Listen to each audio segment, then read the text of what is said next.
If I sound a little bit off, it's because I'm just getting over a cold which I've had for the past week, so I'm still feeling a little bit bunged up. I've got a bit of a sore throat, but apart from that, I'm mostly okay. And I just thought I'd record a video because I haven't recorded anything for this channel for a few weeks now, and I just thought I'd get some thoughts out that I've been having recently. I've been having a lot of different ideas about things, but I don't really have any fully formed as to where I can make an individual video about each one. So this is just going to be kind of a rambly, no direction sort of video. But I've been meditating a lot on the idea of things that are real. You know, we're surrounded by so much these days that's fake and gay and just, you know, the internet isn't real, basically, and people just concern their whole existence with what's online.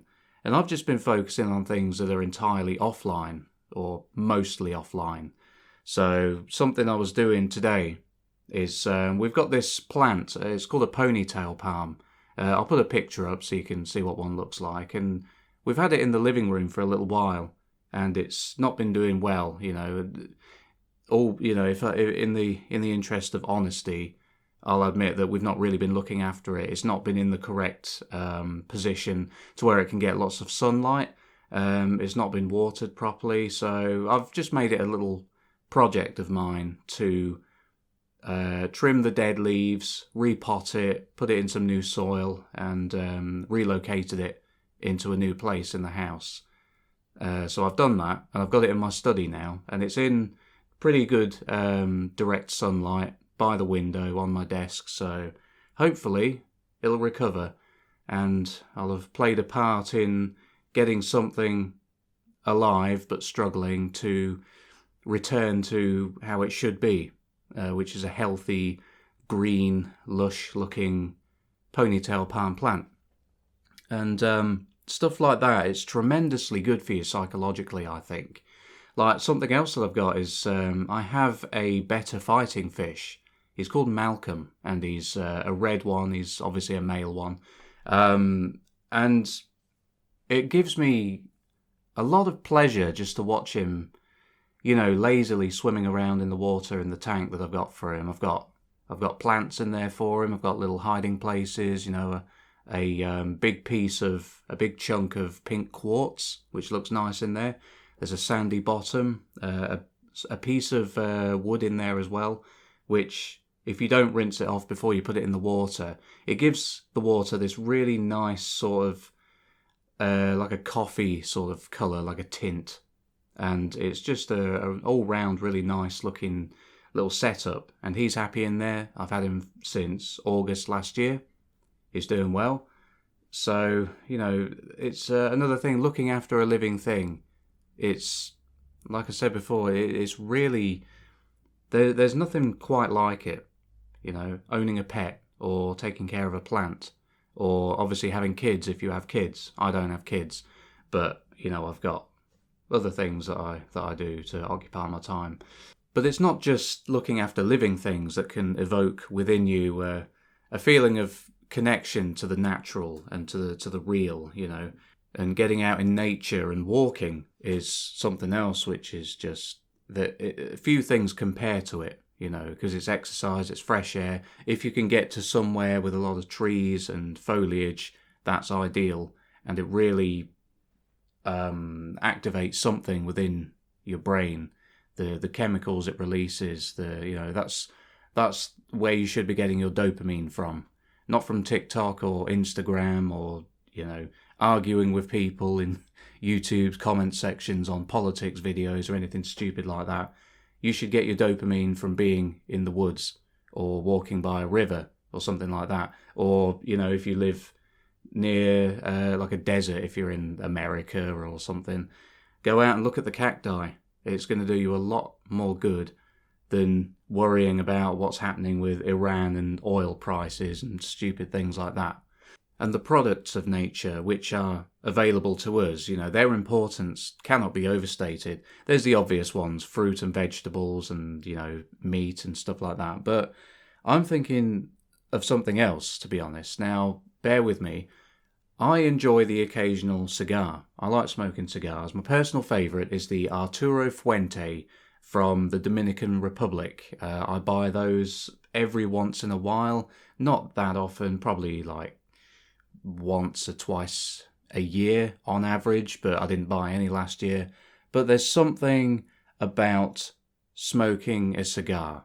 It's not like smoking a cigarette, which in itself is just like a small, disposable kind of throwaway thing. It's cigarettes are basically the slop of the tobacco world, but cigars, they're classy and they look cool and they have a great taste. You're not supposed to take them into your lungs. You're supposed to just let the smoke sit in your mouth for a couple of seconds and then blow it out and just let the thing last as long as it lasts. It's a pleasurable experience. I really enjoy it. And they say that, I think it's before the cigar ends up in your hands, it goes through 300 pairs of hands or something like that, from the whole process of the leaves being cut off the plant, throughout the whole process, the rolling and the drying and the chopping up and all that sort of thing. Before it reaches you, a lot of people have had their hands on it. There's something about that connection there. It's hard to articulate, to be honest, but it's just something I think about whenever I smoke one. I think this is a special thing. This isn't just some throwaway thing like a cigarette. This is a cigar is something special. There's a magic to it. And it's the same with coffee as well. I really like coffee. And finding a good coffee that you really like is, this is going to sound a bit decadent and a bit soy, but finding the coffee that you like is a journey. It's not like, if you get your caffeine fix from buying Monster or Red Bull or whatever, lots of different flavours, right? If you buy one, you try it, and you don't like it very much, you chuck the can away and you don't have to worry about it anymore because you don't buy that one anymore because you don't like it. Whereas when you buy coffee and when you buy it already ground, for use in a cafetiere, which is how I like it, because you can make it as strong as you want that way. When you buy it in that form, you have to buy it's a pack, and you're kind of stuck with it, especially if you're like me and you don't really like wasting consumables, food and drink and stuff like that. If you've got it, then you've got to hope that you like it if it's the first time you've bought it. And I bought this really nice one today from my local supermarket. It's a Japanese one, and I can't remember the name. I think it's called, is it like Ishimura or something like that? I can't remember what it's called, but I tried it for the first time this morning and it's lovely. As soon as I opened the pack, that roast kind of almost tobacco-ish smell that comes from it. It's, as soon as I opened it up, I was like, yeah, I'm going to enjoy this one because the smell was lovely. It's kind of I know it's a bit of a cliche, but it's had a bit of a nutty smell, but I also got hints of tobacco from it as well. And drinking that is just, it's nature. You're drinking nature when you drink coffee like that. And, I'm not talking about like Nescafe Gold blend and, all that freeze-dried crap, because that Nescafe is the slop of the coffee world. It's, if you're smoking cigarettes and drinking Nescafe Gold blend or instant coffee, it's pure crap. It's just chemical rubbish. Swap out the daily cigarettes and Nescafe for the occasional cigar and a nice pack of ground coffee. Or, if I've never had a coffee machine like one of them that you put beans in. It's something I've been thinking about, but I don't know. It seems a bit consumer to me to have one of those, but I might consider buying one, possibly. Just don't know if I'd end up using it enough. I just like the ease of the cafetiere and the pre-ground coffee that I get. But this this video hasn't made a lot of sense so far. I'm literally just saying things that I want to say. So my apologies if I did warn you at the start, there wasn't really going to be a point to this one. It's not going to have some, profound conclusion at the end or anything like that. It is literally just me talking.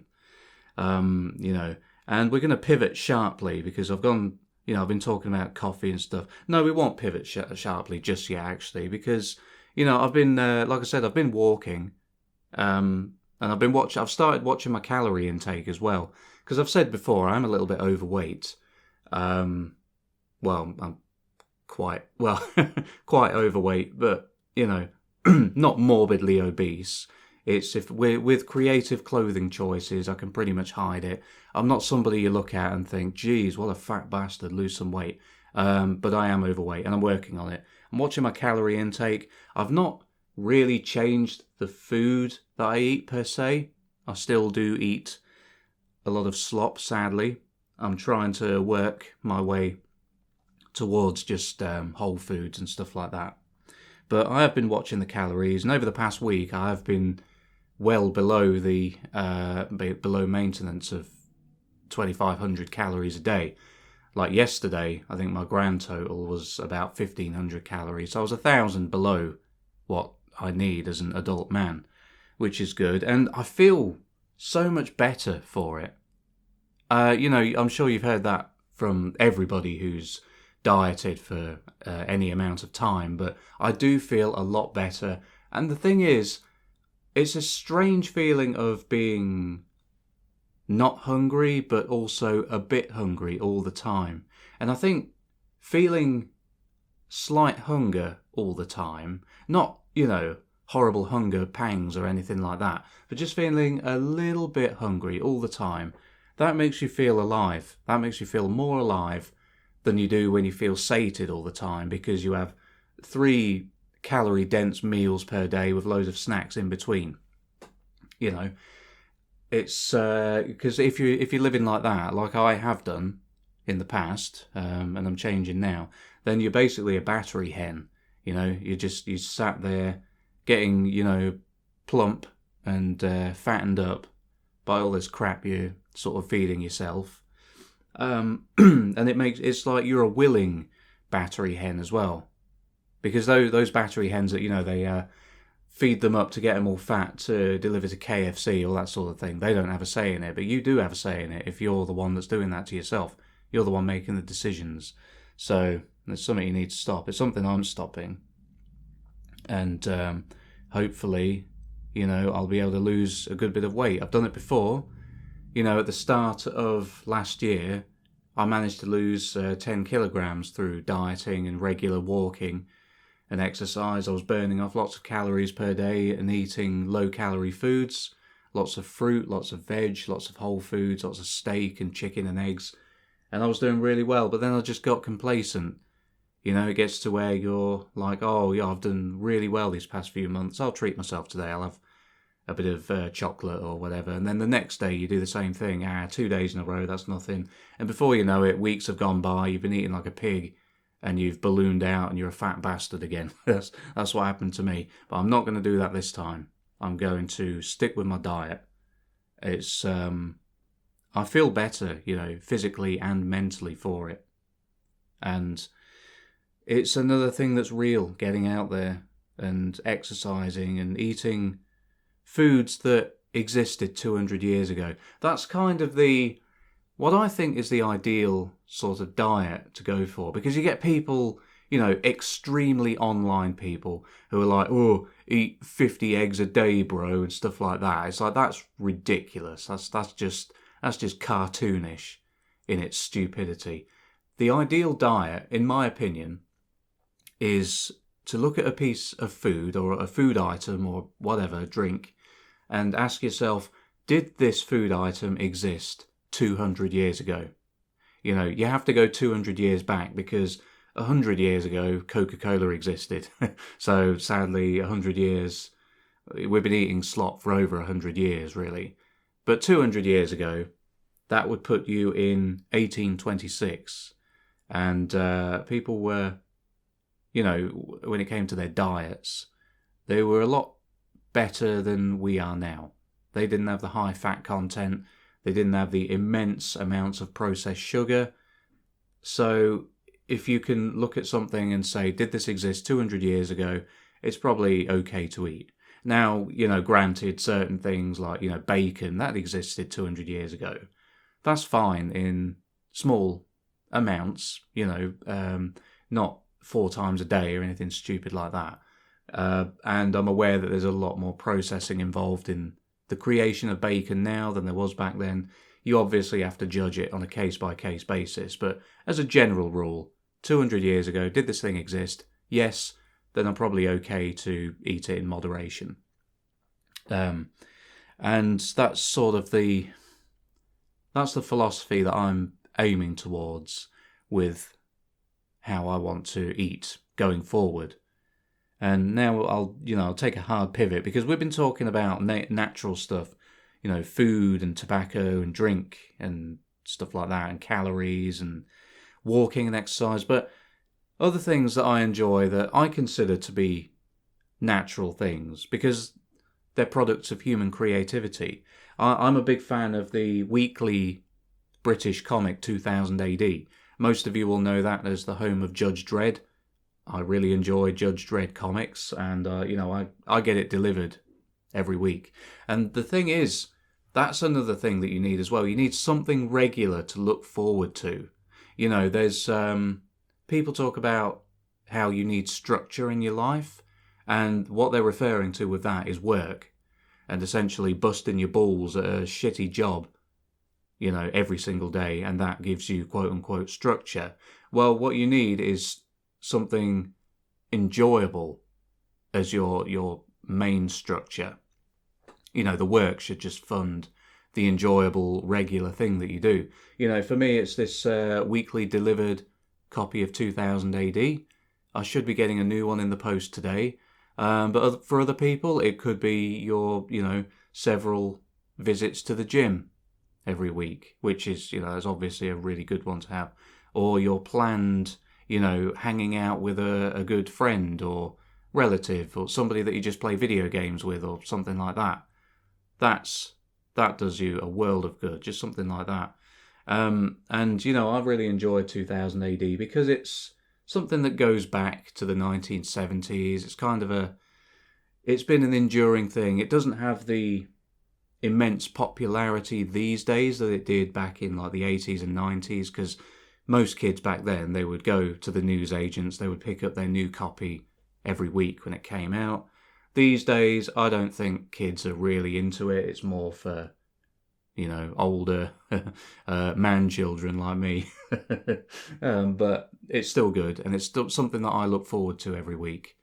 And obviously, I hang out with my brother at least once a week. Generally, it's twice a week now that he's moved closer to, to the same town that I live in now. So I get to see him quite regularly. And yeah, and when I was hanging out with him recently, I got him Resident Evil Requiem for his birthday a couple of months ago, and we were playing that. And man, it was great because it's created all these new memories for us. Memories are a real thing that you need. Good memories. Things you can look back on and think, oh, that was cool. It's really simple things, innocuous things. Things like, yeah, we played Resident Evil 9 and we had pulled pork and macaroni cheese for dinner or something like that. It wasn't exactly like that, but it's stuff like that. You need that kind of thing in your life. It's the small things that really make the difference. And the other thing I've been enjoying recently, again, this is, 2000 AD, that's art. It's a product of human artistic endeavour. And the other thing, as you can see on the screen now, I'm actually playing, I've been getting into Backrooms lore. I know I'm a bit late to the party, but I'm 37 next month, so I'm no spring chicken anymore. I'm a little bit slow on the uptake when it comes to new trends and stuff. And I know Backrooms stuff has been going on for a few years now, and I was always kind of aware of it, but I never really took much notice of it because from what I did know about it, I just ignorantly assumed that it was just walking around in empty rooms for some reason. I didn't get it. But then, I know I've come into it in a bit of a normie-ish way, but it's because I saw the trailer for that new Backrooms film. And it looks alright. It looks kind of decent, like an okay film. And that got me thinking, so I decided to find somebody who was streaming playing a Backrooms game. And, I decided I'd try it myself. So I went on ChatGPT and I said, recommend me some good Backrooms games.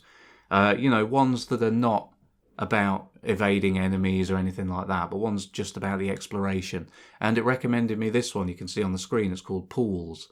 And it's, I get it now.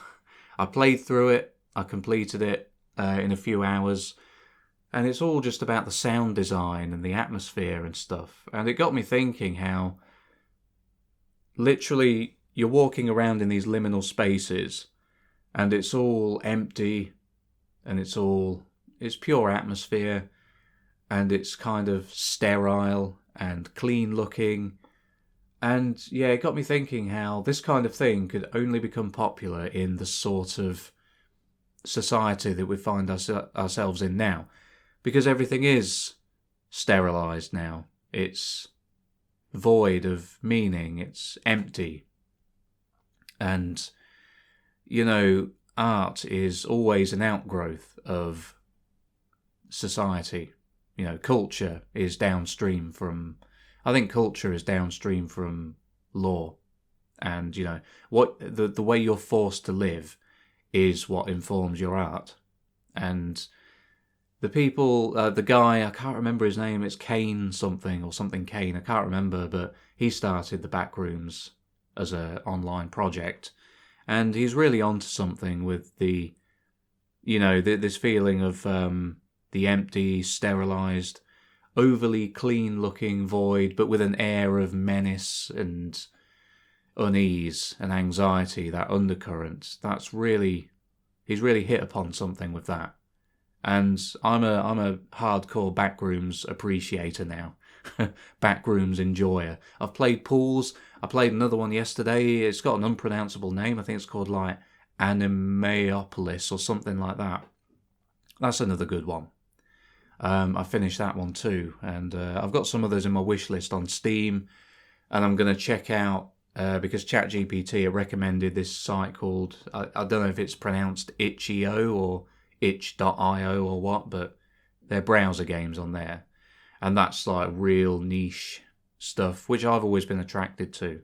I've always wanted to be quite far from the normie sphere, really. I enjoy some mainstream stuff, but the idea of stuff that's relatively undiscovered and it's only a small number of people who know about it and enjoy it, that's always held a particularly strong pull for me. So I'm going to be checking that out later on today. This is, it's all stuff. If you're younger than me, you've probably been into this stuff for a while. You know all about it. So I'm just going to seem like an old out of touch, old man. But, like I said, I'm nearly 37. So forgive me for being a bit behind with the times. But, that's all pretty much all I wanted to say, to be honest. It's I've not made a video for a while and I just wanted to get some things off my mind. I'm doing all right in terms of, my mental health now. I was feeling really nihilistic before, really down in the dumps. And, some things have changed for people in my life now to where things have improved. I won't go into specifics, but, that's a major stressor kind of dealt with because I was worrying about that for a while, but things seem to have righted themselves now, which is good. And, I'm trying to enjoy myself. I'm trying to get out there, get fresh air, get exercise, enjoy some new, types of video games. I've always had Fallout 3 and a bit of Fallout New Vegas in these videos, but I decided it was time to kind of update my tastes a bit and not live in the past quite so much. I was unfairly dismissive of new stuff. I'm getting into modern things now, video game wise, And I did play a bit of another one, a crafting game called Green Hell. That's been out a few years, but I watched this guy on YouTube, Connor Dolg VA, play some Green Hell, and it looked decent. Bit of a learning curve. It's not the kind of game I'm used to be honest. But it's one of them. I get the feeling when you really get the hang of it, it's going to be a lot of fun to play. So that's something else I'm going to be doing. You know, when my brother comes over and comes over to my place and we hang out, play some games and stuff. You know, at the moment at his, we're playing because he completed. I watched him play Resident Evil Requiem because I got it for him for his birthday, and after that, I decided to surprise him by buying him RE7 Biohazard, which he had before but couldn't really get into. So, but I thought now that he's played RE9, he might enjoy this one. So I got it for him, and he has been enjoying it, which is good. I've been enjoying watching him play it too. So all these things, just you just got to try and create memories with people. That's you know, that's going to make a world of difference in your life and in your mental well-being, I think. Anyway, yeah, thanks for listening to this video. Like I said, it didn't really have a direction. There's no astoundingly profound conclusion at the end or anything like that. It's literally just me saying what I want to say. But I appreciate you listening all the way through if you did. And thanks for sticking around. I know I've not really been that active on here recently, but I'm going to try and be a bit more on top of that side of things because I'm feeling a bit more motivated now. And, you know, I'm not going to be entirely black-pilled anymore. So, yeah, thanks for watching. Thanks for listening. I'll catch you in the next one. Take care.